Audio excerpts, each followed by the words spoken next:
And not sure if Ross Chastain, got pushed at just the wrong time that it caused the tires to spin, but certainly looked like there was a checkup on the inside there with whatever took place. And we're going to look at it in a moment here. I'm confused on how did this happen. Once it jams up that front row, it just continues all the way back through the pack, and you see damage to Daniel Hemrick. Number of trucks that we're going to see. Ross Chastain, we thought, had a great shot to win with a lot of damage for him.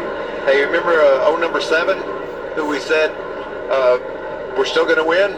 Well, his chances just got better because a lot of trucks ahead of him are damaged. There's Carson Ozavar.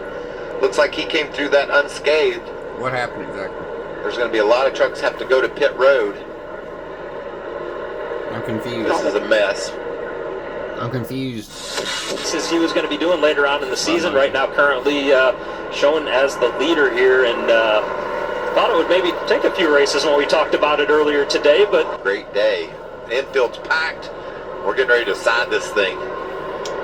NASCAR overtime. Green flag is in the air. So far, a better restart. They do it. Corey LaJoie hangs on to the lead. Frankie did not get going. Turn caused Carson to not get going either, so that was a worst case scenario for Carson based on that position. But he's got her wound up now, but man, he's knocking probably 10 spots.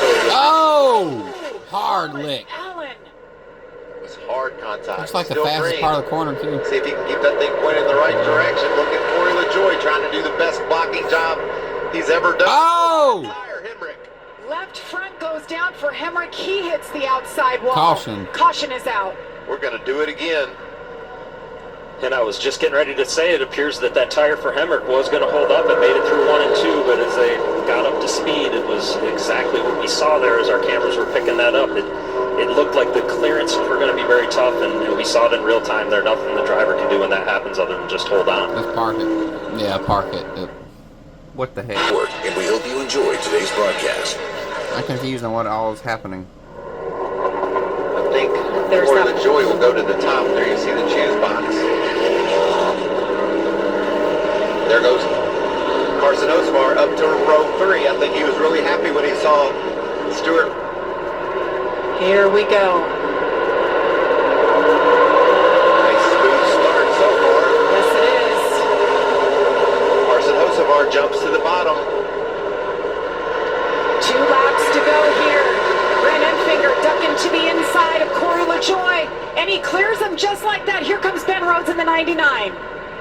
That was a perfect move by Grant to get that cleared. It's chaos behind him. Sideways, Matt Mills into the yep, there it is. And he takes a couple more trucks with him. Jack Wood goes around. The 15, Tanner Gray. Oh, wow. Good Got a grief. caution. Whew.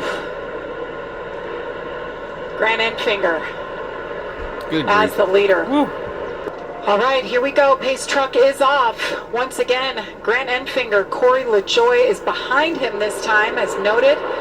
Stuart Frison. Check one light, guys. Make it official. We talked a whole lot about him. Very Nose to nose. Restart. No help for either one of the leaders on the front row on that restart. Very orderly start. Craftsman Craftsman first to try to peek out 3 wide. I think that 9 truck with a push from the 07 down the back can clear Stuart Frison. Is that what's going to happen? Looks like Luke Fenhouse is going to have a big run in the 66. Here comes Lane Riggs.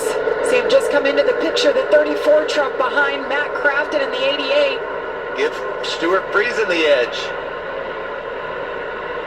And what a move by Frison to work the side draft down the back straightaway, get himself in position to clear. Now he is going to have to block runs from Grant Enfinger. White flag is in the air. Stuart Frison has had one of those seasons, just blood shaking his head, questioning being here and operating this team. And now here he is with a shot to win at Michigan.